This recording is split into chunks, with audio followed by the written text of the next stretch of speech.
one of the most important German liberal thinkers of the 20th century, Lord Ralf Dahrendorf. The lecture will be translated because I'm afraid my Spanish is not quite up to par, but I hope you bear with me, and fortunately we have excellent translators with us today. So why should we be interested in Dahrendorf today? Who was he? Well, on the one hand, he was an extremely original and analytical thinker, a staunch defender of liberalism, and an influential public intellectual. But I want to highlight three aspects of his work at the beginning that make it worthwhile to look at him today. First, he took the challenge of totalitarianism seriously. He grew up in Germany during the Nazi dictatorship, and in response, he developed a strong commitment to liberal, Western-style democracy. But he had also read a lot of Karl Marx. He even wrote his PhD on his thought, and he was deeply preoccupied with class and social conflict throughout his life. And he developed a modern liberalism that saw conflict not as a symptom of decay, but as a precondition for a free society. Second, one of his main concerns was education, and especially unequal access to education. And this is a challenge that remains with us today, and a substantial part of my talk will focus on what Dahrendorf had to say precisely about this issue. And finally, Dahrendorf was, to use the words of Franziska Mayford, his biographer, a cultural broker, more specifically a cultural broker between Germany and the United Kingdom. I've personally felt that his voice was missing during this very tense debate on the Brexit and during the Brexit crisis, because Dahrendorf was someone who could really understand the two sides of the channel. And my personal feeling when I was in the UK during the referendum and in the aftermath was that very few people could actually understand both the sort of continental European view of the referendum and what the British were up to.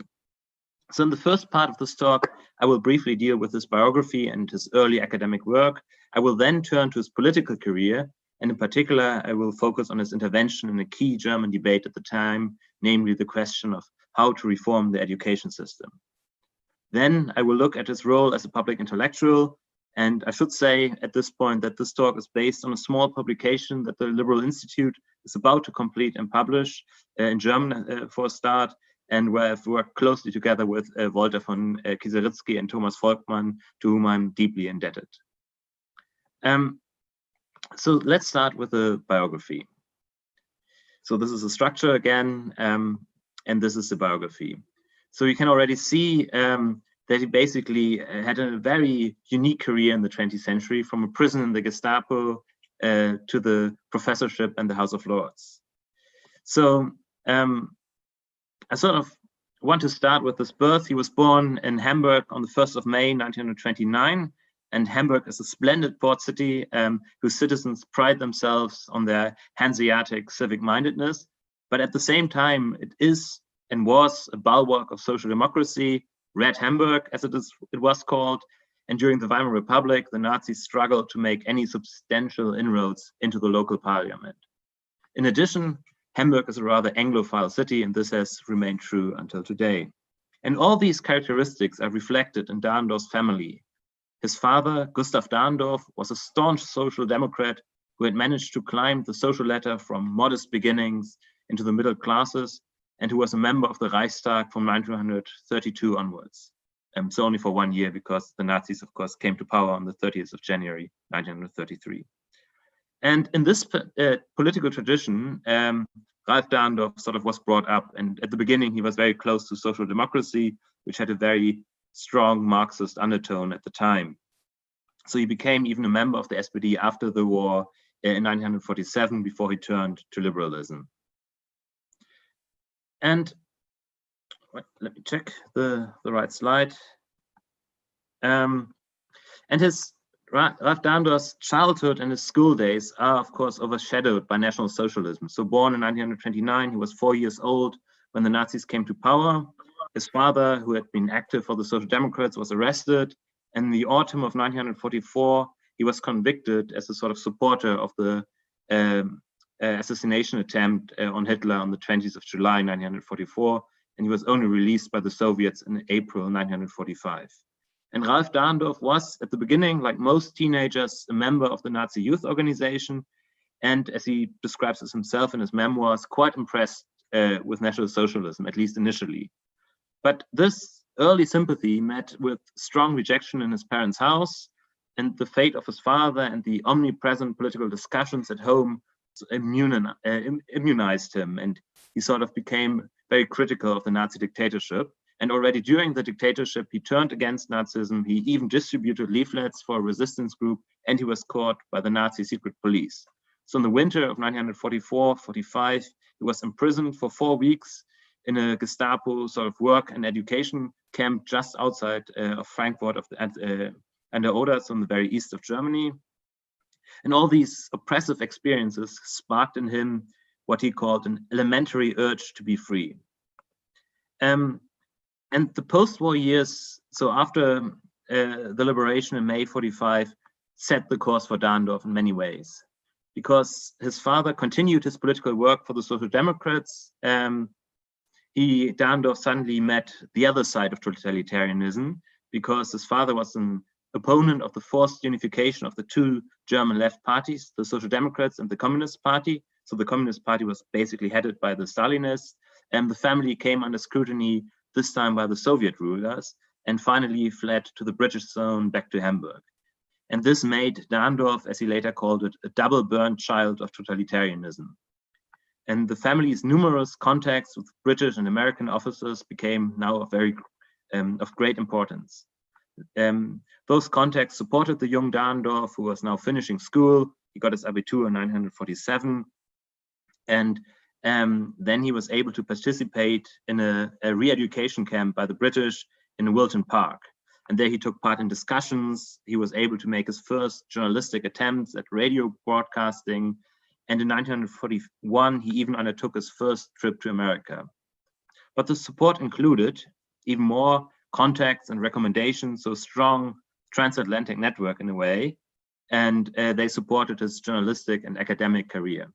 Dahrendorf enjoyed starting conditions that were rather unusual at the time, and he was able to fully develop his substantial intellectual talents to the fullest.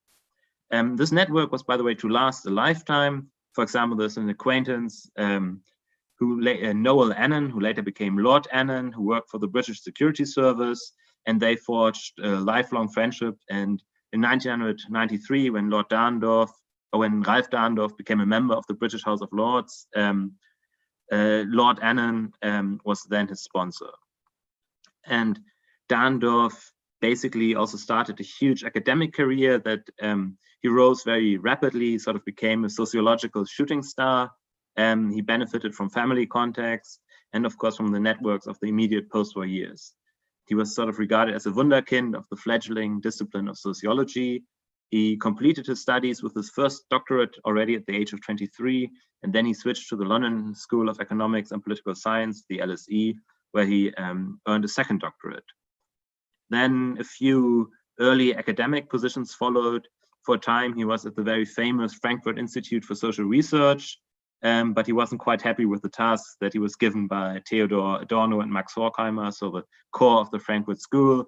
And then he transferred to the University of Saarbrücken, which is a smaller town in the west of Germany, and there his career took on a rapid pace. In 1956, he was awarded a second doctorate, as I already mentioned before. Then the German second doctorate, the Habilitation, followed, and then he moved to Stanford, where he felt he was in paradise. And shortly afterwards, he's only 29, so he puts at least me definitely to shame. He was offered his first professorship at the Academy for Public Economics in Hamburg, and appointments to Tübingen and later Constance followed. So it's an absolutely remarkable and astonishing academic career. And his network on both sides of the channel, and in fact on both sides of the pond, became stronger and stronger. He became very much a man of the West who was embracing conflict, the Anglo-Saxon discussion culture, and of course pluralism as a principle. And he embraced the modern sociological methods, for example, from Talcott Parsons, who also became an interlocutor, and what he was then writing and publishing basically caused a sensation in Germany. I mean, his early works were quite conventional. He worked on the concept of justice in the thought of Karl Marx and on British industrial sociology, but then he quickly switched to really cutting-edge topics such as the theory of roles and conflicts. Some works became proverbial, and I have one example of those with me today. So here you can see him standing in his office, but here you can see basically the breadth of and the scope of Lord Dahrendorf's work, which also makes it very difficult to find the magnum opus that the series normally focuses on. You could name his book Society and Democracy in Germany, which is this one, where he tries to understand why Western-style democracy did not quite get a foothold in German society. He's very positive of England in those books. He idealizes it strongly, and he says that there's a structural democratic deficit and a lack of conflict orientation in Germany. And for him, conflicts are really the driving force behind nonviolent change and progress.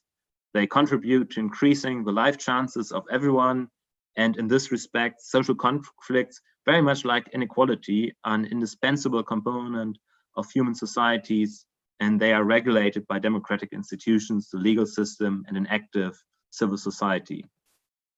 And on this slide, you can sort of see some of the summary of some of the key ideas of Dahrendorf. Throughout his life, he continues to be very much interested in class. So there's some sort of link. You could, a colleague of mine, Marius Strubenhoff, in his PhD dissertation almost spoke of a liberal materialism, and that doesn't mean, of course, that he's turning to the left. He's still very critical of totalitarianism and what the Soviets are doing, but he sort of still has this intellectual background that he's not shedding, but he's sort of having a conversation also with the left and with Marxist thinking. And one example of his work that's very famous is, as I mentioned before, is the Darendorf house, where he provides a much more nuanced understanding of class in Germany. We have the lower classes, or what the Marxists would call the Lumpenproletariat, the working classes, but he also shows that there are some classes in between. So for example, very skilled laborers who rise to the middle classes, and then there's an elite on top, so the 1%. So that's basically his idea of German society. And now what becomes very important to Dahrendorf, and what is also very important for me working on liberal education policies mostly, is his work on education policies. And he published a series of very influential articles in an important German weekly, Die Zeit, that were later published as a book. So you can see the book cover here, but I think the key really is that this is not a magnus opus that was sort of written for the university, but it was very much a series of newspaper articles that were meant to intervene in a particular German debate at the time.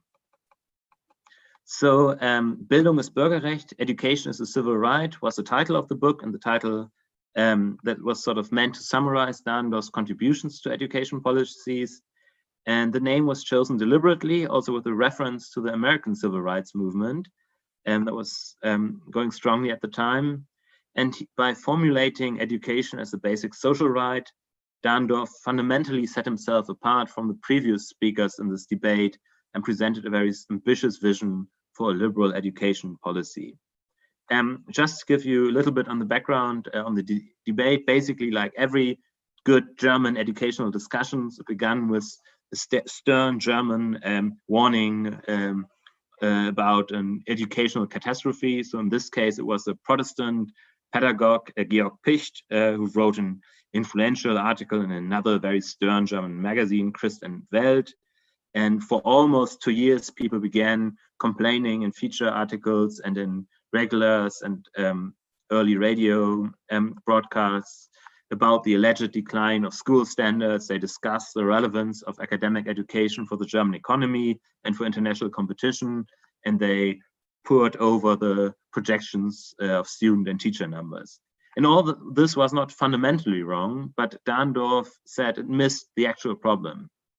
And he said, the edifice of a free German society does not yet have a foundation because this society has not yet produced an education policy. And that is quite remarkable because the Federal Republic of Germany, founded in 1949, of course, existed already for quite some time. But he said they did not have a proper education policy, an active education policy, and this was the foundation for a free liberal democracy in Dahrendorf's view. So this sort of set the tone for his plea for an active education policy. And this was far more than just the abstract demand for equal opportunities that we can still hear often. He wanted to free people from their ascribed ties, and he wanted to enable them to make their own decisions. So the most important reference point of his educational policy thinking was not sort of the figures of the educational researchers, which he nevertheless carefully observed. And he also generated his own empirical studies at the University of Tübingen, but it was very much the spirit of the American civil rights movement. So education is a civil right, Dahrendorf explained, because it marks out, and I quote, it marks out the floor on which every citizen can and must stand in order to act as such. And Dahrendorf's demand for education as a civil right combined two fundamental ideas of liberalism. On the one hand, there was the goal of offering every person the opportunity to make the best use of his or her talents and to fulfill his individual potential to the fullest. And this also and especially included those who had been disadvantaged by the previous education system.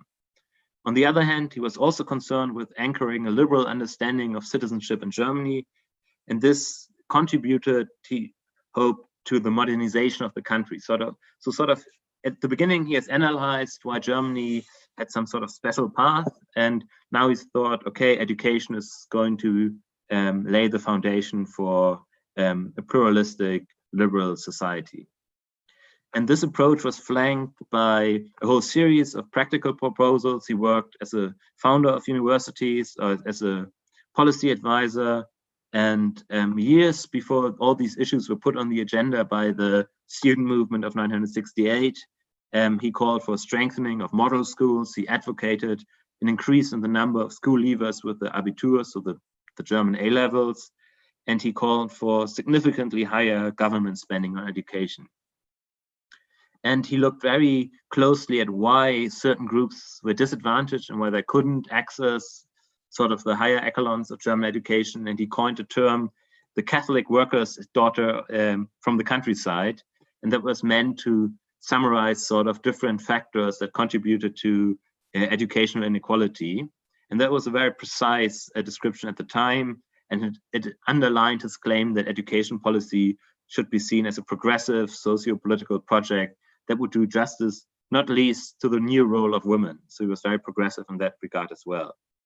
He made a name for himself as an education expert in several policy institutions, such as the German Education Council and the Advisory Council for Educational Planning, Baden-Württemberg. And within the scope of his university activities, he also really put those policy proposals into practice. Vocational training alone, as Franziska Mayford remarked, remained a stepchild of the educational reformers, but Dahrendorf's merit remains that he combined empirical educational research and liberal principles with effective education policies in universities and in political bodies. So now let's have a bit broader look at his politics and his liberalism. But I think the route through his education policies gives you a very good basic idea of what his project was. Dahrendorf was one of the most important liberal thinkers of the 20th century. He advocated a cosmopolitan concept of liberalism based on personnel responsibility, public spirit, and a democratic civil society with a strong constitutional state. Whoever wants freedom must want all citizens to have civil rights, he wrote in 1987 in Fragments of a Neoliberalism, and whoever does not want this will soon lose his or her freedom as well. In his sociological writings, he succeeded in replacing sort of the rigid model of eternal class struggle with nuanced descriptions of layers and determining the essence of a free society that sort of, he said, this is a society that allows and carries out a regulated form of conflict.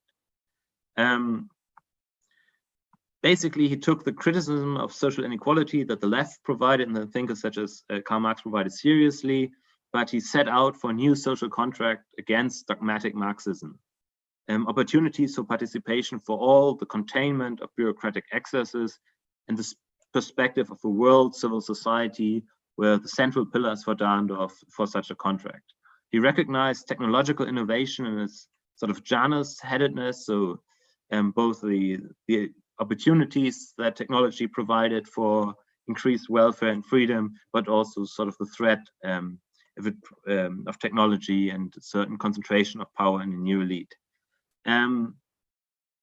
So in a way, his ideal was that of an emancipated civil society. Rolf Steltemeyer, another scholar of Darendorf, said it's basically a fair play society. And I quite like this term because it also captures Darendorf's Anglophile side, which is absolutely key to understanding his thought. Darendorf did reject laissez-faire liberalism, but he also rejected a thoroughly bureaucratized nanny state. Instead, he relied on the personal responsibility of the citizens, which gave the education system in particular a unique role. The trust in responsible citizens, and then above all in sort of citizens who also know their duties, not only their rights, is what makes up the appeal of Darendorf's thinkings even today. But it also sort of explains the fragility of his vision of society. And one of Darendorf's great concerns was the social consequences of the emergence of a new Lumpenproletariat, as he called it, basically a stratum of society that is not capable of revolution, only maybe of crime, and that is permanently excluded from civil society. And especially in the last years of his life, he was very concerned about technological innovations. He wrote a great newspaper article on the Millennium Bug, and he used it sort of to describe that even in the board meetings of a major German bank, they were basically having to rely on the new class of global tech wizards who could use technology. And he said that there's also there could be a new elite that could base its claim to hegemony on technical excellence, and that they could sort of disregard civil rights. And he was very worried about that. But what makes Darendorf interesting, and you can see it here already on the slide, is that he was not simply writing about politics and sort of living in an ivory tower, but that he also tried to work in active politics. And you can see him here debating with German students. You can even see the student revolutionary Rudi Dutschke, with whom he had a famous conversation. I said early on that Darendorf started as a social democrat, but in 1967 he joined the FDP. He says Karl Popper in England made him a liberal. So he came to England as a socialist, and he came back as a liberal, he says about himself. And he joins the Liberal Party, and during this time he really has the opportunity to participate in German politics actively. He applied for a seat in the he ran for a seat in the Baden-Württemberg State Parliament, and successfully so. And then he sort of swapped his role as an independent consultant and a public intellectual for that of an active party politician. This was a very fitting move for Darendorf because he viewed sociology as a practice-oriented discipline, and he was interested in the possibilities for shaping politics. And that, as Darendorf writes, he would be doing in the FDP, so in the German Liberal Party. That's also the party that's close to the foundation that I'm speaking for today, because that's where, and now this is Darendorf speaking, that's where I am given the opportunity to formulate a radical position once more in terms that are not just journalism, but actual practical politics. He attracted a lot of attention with his candidacy, and to his astonishment, the FDP has responded to his very self-confident demand to be allowed a position in one of the central party conferences by, so they gave him a floor. He was welcomed as a party newcomer and as a fresh candidate, and he gave a very influential talk or speech in January '68, which kickstarted his political career. It was a tremendous success, and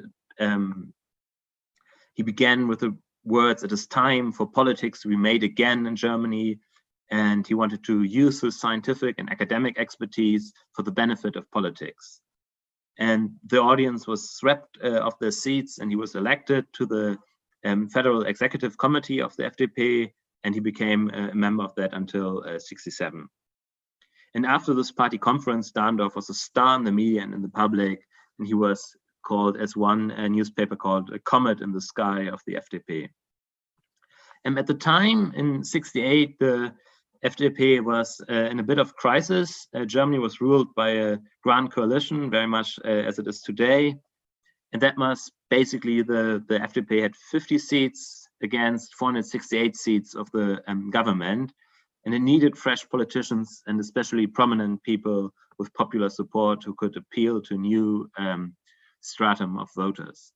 He became the figurehead of a reform-oriented FDP that did not shy away from public conflict and that did not avoid discussions with an increasingly radical student movement, as you were able to see the picture of Rudi Dutschke beforehand, which was taken at the fringe of one of the party conferences in Freiburg. So Dahrendorf was a great campaigner. He completed more than 80 election campaign events, and he has achieved an excellent personal result. So 26% of all voters voted directly for him, which for an academic, I think is an almost unprecedented result. But then sort of the dynamic switched. He entered politics very ambitiously, but his high hopes were not quite met. So he enters the day-to-day drudgery of political life. He is appointed state secretary of the Foreign Office after the election, but he becomes quickly disillusioned and caught up in political infighting, and which is often based on personal ambition. And he wants to push for more reform. He wants has more ideas, and sort of he gets worn out a bit. And then he transfers to Europe, to Brussels, where he becomes a commissioner of the European Economic Community, and that basically removes him from the political game. And the party youth is now turning to new people like Werner Mayhofer and Karl Hermann Flach, the authors of the Freiburger Thesen that are very important for the German liberals. And Dahrendorf now acquires a responsibility for trade policy and the Directorate General for External Relations. So he sort of becomes the foreign minister of the EC. But again, he's not quite happy. He said, we talked a lot, but we did little. And after Britain joins the EC in 73, Dahrendorf now becomes a commissioner for foreign trade. So he stops being the commissioner for foreign trade and takes over the Department for Research, Science and Education.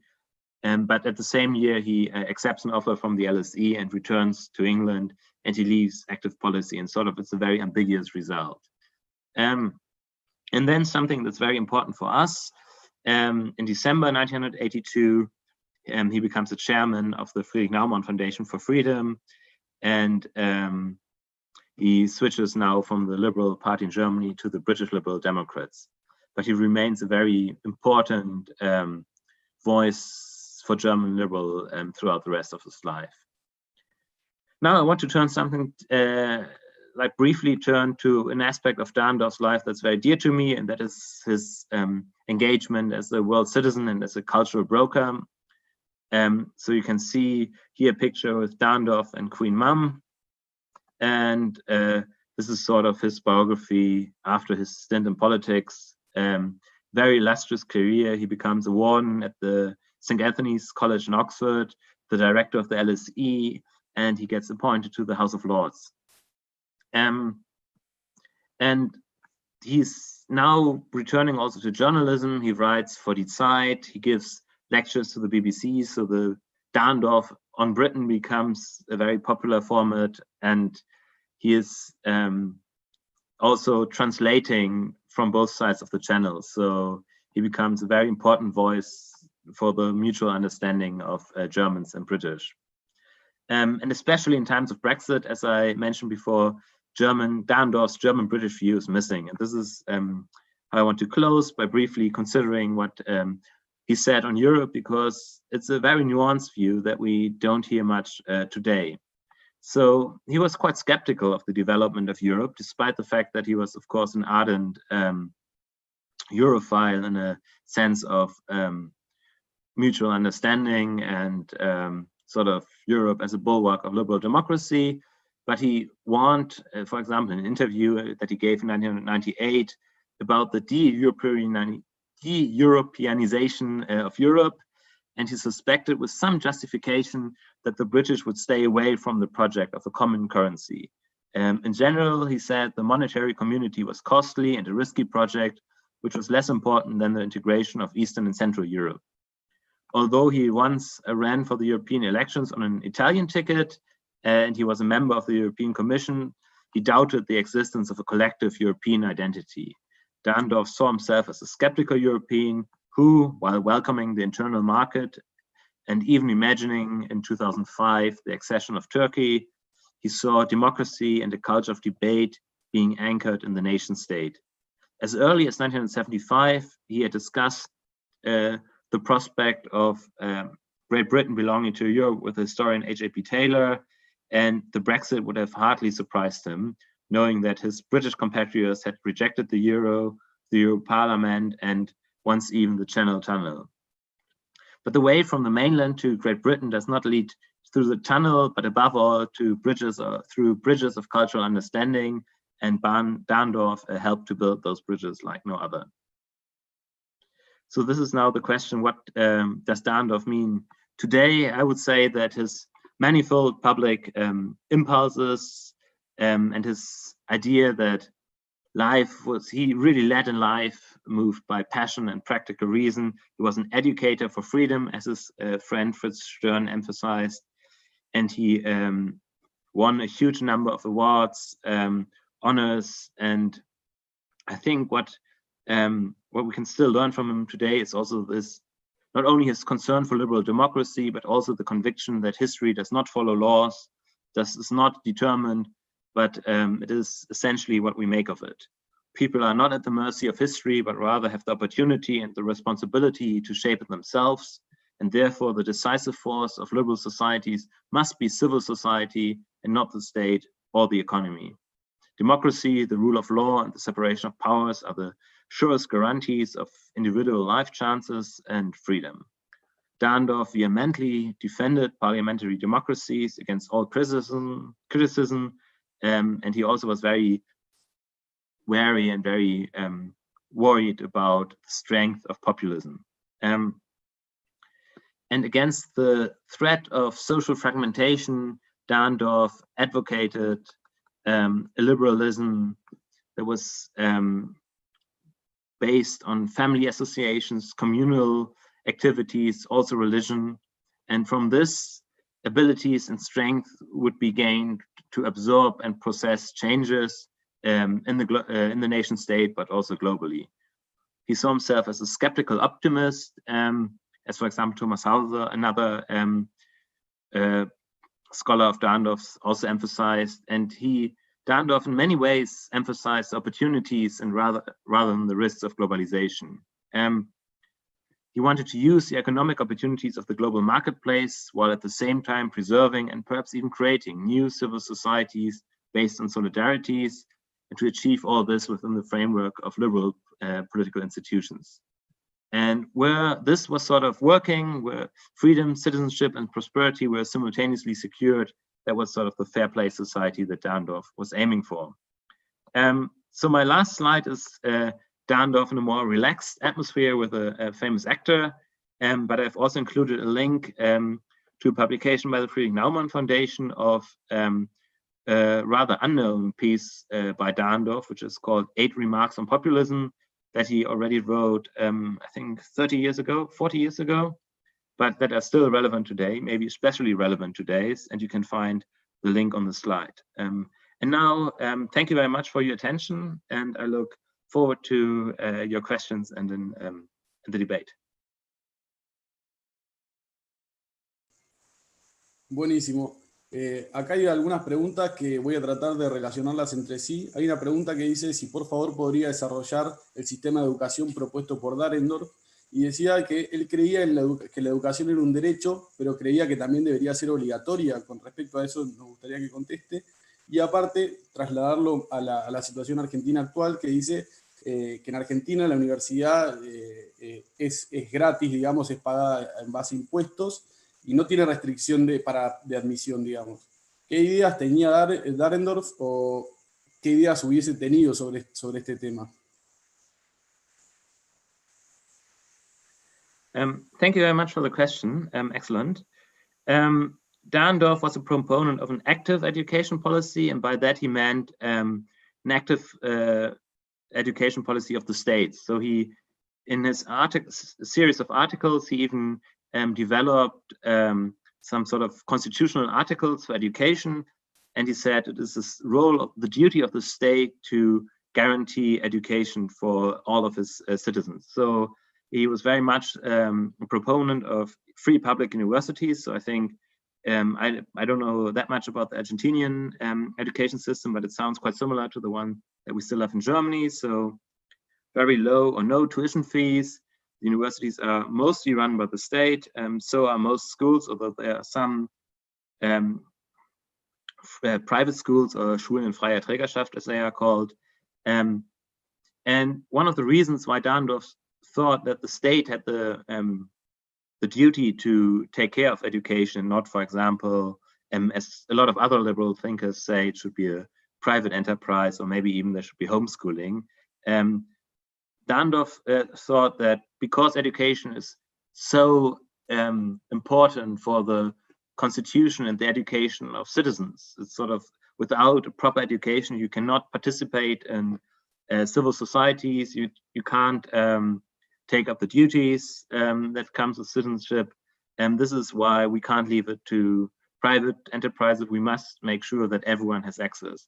And another reason why he thought that it's primarily the duty of the state to provide education is because he was also in favor of expanding universities, access to universities, and that meant an enormous investment of resources that could only be provided by the state.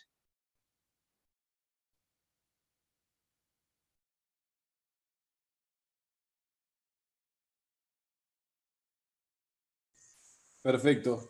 Vamos a seguir con otra pregunta que dice, ¿cuál era la opinión de Darendorf con respecto a las libertades individuales, tales como el uso y comercio de drogas o la liberación sexual?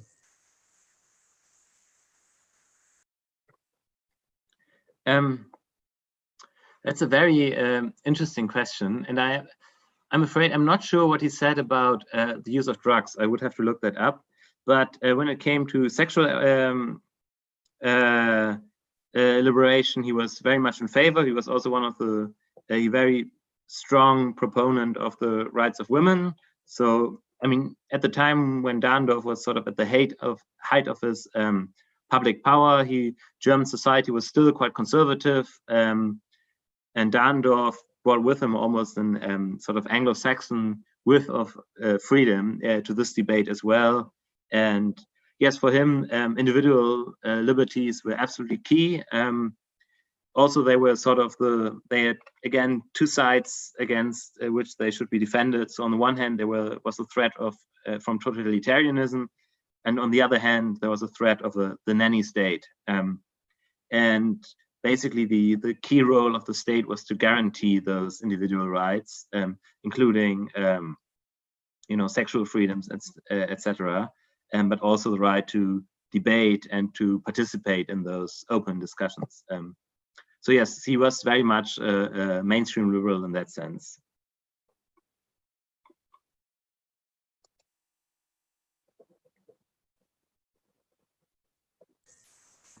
Perfecto. ¿Y qué pensaba sobre el belicismo y las guerras? Sorry, Belicism?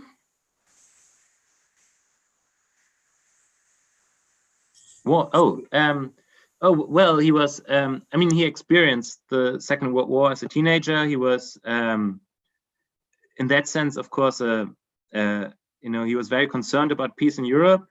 That was one of the great achievements of the European Union, he thought. But he was also very aware that peace and freedom in Europe were guaranteed by the transatlantic alliance. So he was not a naive pacifist who thought that who sort of underplayed the threat from communism and from the Soviet Union. But he was, of course, he had seen the horrors of war. He had seen what it had done to his hometown. And I mean, Hamburg was devastated in 1943 during the Operation Gomorrah by, as it happened, mainly the British Air Force. So he was, in that sense, very mindful of the value of peace, and he thought that liberal societies and democracies are the best vehicle for preserving peace, primarily also because they can deal with conflicts in a peaceful way. So it's again the key role of conflict in Dahrendorf's thought that makes liberalism a preserver of peace, because liberalism has the inbuilt mechanisms to deal with conflict in a peaceful way.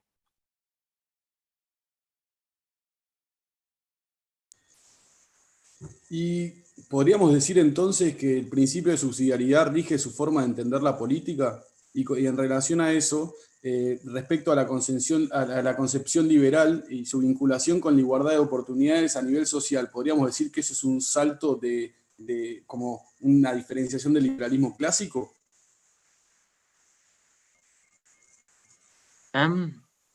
Excellent question. So I think there are two sides to this question.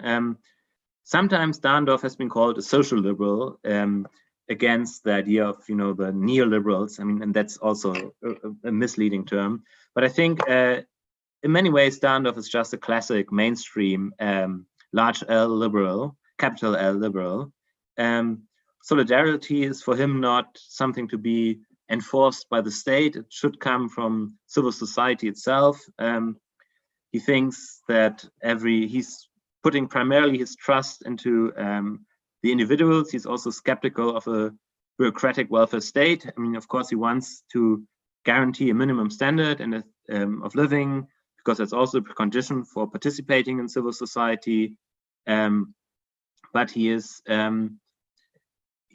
not unusual in the sense that he believes as a liberal that people should primarily be equipped to care for themselves and to care for others, but not to be sort of dependent on the state itself. So I think one could probably read Dahrendorf in the context of a lot of classic liberals. I mean, as for example, Karl Popper, but I think even with someone like Milton Friedman and Hayek, he would have had some disagreements, but he's not in a completely different conversation.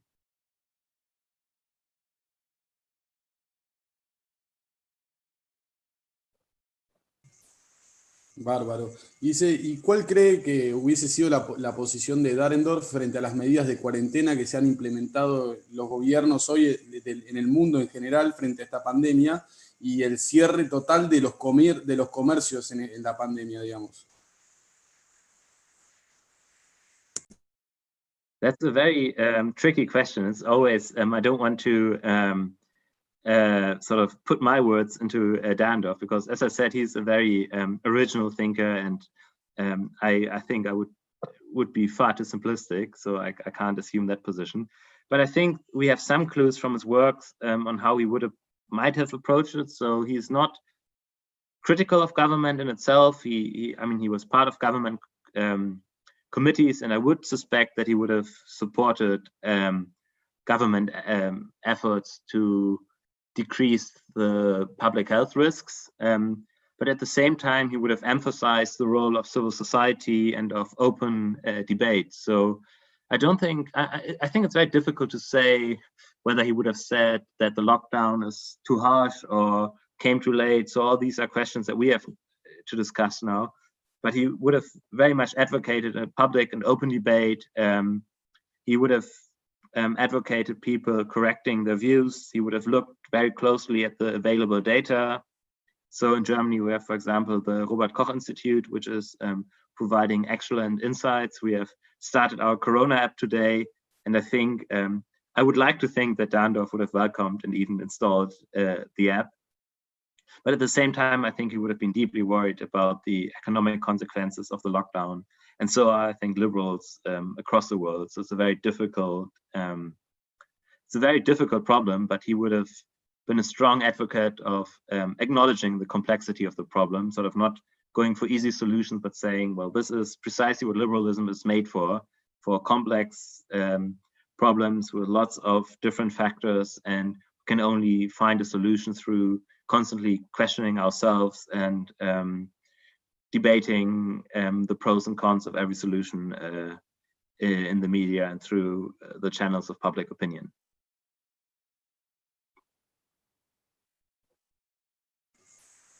Buenísimo. Hay otra pregunta que pregunta cuál es, volviendo al tema de educación, ¿cuál es el porcentaje del PBI alemán destinado a la educación pública hoy? Y el concepto era hacer relativamente, me imagino, una comparación con el porcentaje de PBI argentino destinado a la educación y cómo eso impacta directamente en los impuestos y eso en relación a las libertades individuales de cada uno, ¿no? Oh God, I would have to look up the concrete numbers. I think it's roughly around 3% of GDP, but it's split between state funding for education and research and private funding. But don't quote me on this. This is sort of, it's almost 10 p.m. now in Germany. Yeah, so I think if you are interested in those precise numbers, I can send you the link afterwards. The upcoming government paper on education and research spending in Germany is going to be published in a few weeks.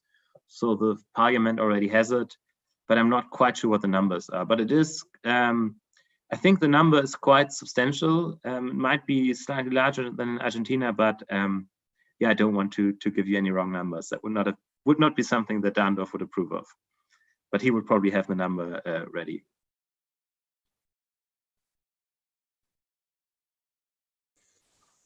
Buenísimo. El concepto me parece que iba a una pregunta propia en relación a el porcentaje de PBI, pero con relación a la cantidad de impuestos que se cobran para generar esa cantidad de volumen de capital para invertir sea en educación.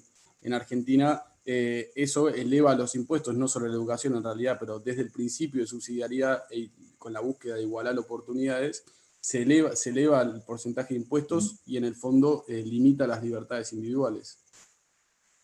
Okay.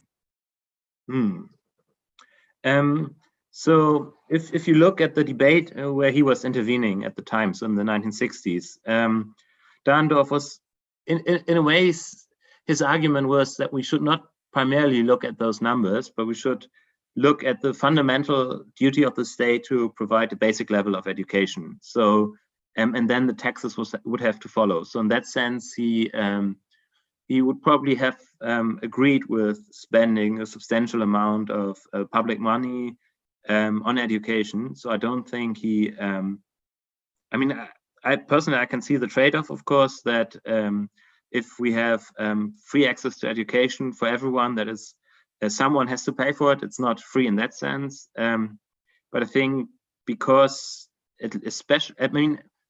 going especially up to the A level. So he was not in favor of everyone going to university. He still believed in selection criterion so basically merit-based access to university.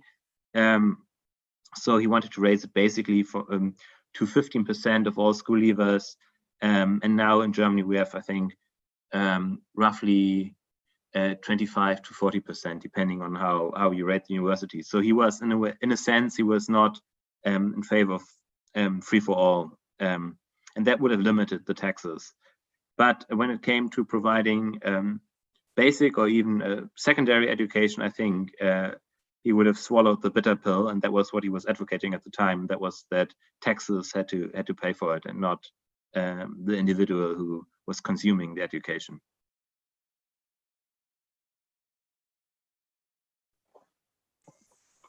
Perfecto.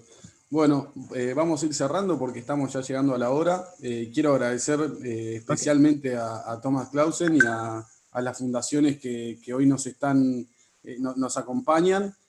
Vamos cerrando este ciclo de charlas de las 10 obras fundamentales de los pensadores de la libertad con este espectacular bonus track. Bueno, desde Libertad y Progreso queremos agradecer a todos los que nos acompañaron en este ciclo. Quiero contarles también que la semana próxima vamos a comenzar un ciclo de 4 clases sobre por qué no funciona el socialismo, realmente interesante, martes y jueves a la misma hora, a las 18 como siempre. Bueno, y todos invitados, y bueno, otra vez vuelvo a agradecer a Thomas Clausen y a todos los que nos acompañaron en estas clases, y bueno, muchísimas gracias. Thank you very much, great questions, I really enjoyed it, and thank you very much also for the translation, of course. Yeah. been a privilege. Muchas gracias. Chao, saludos. Gracias. Gracias,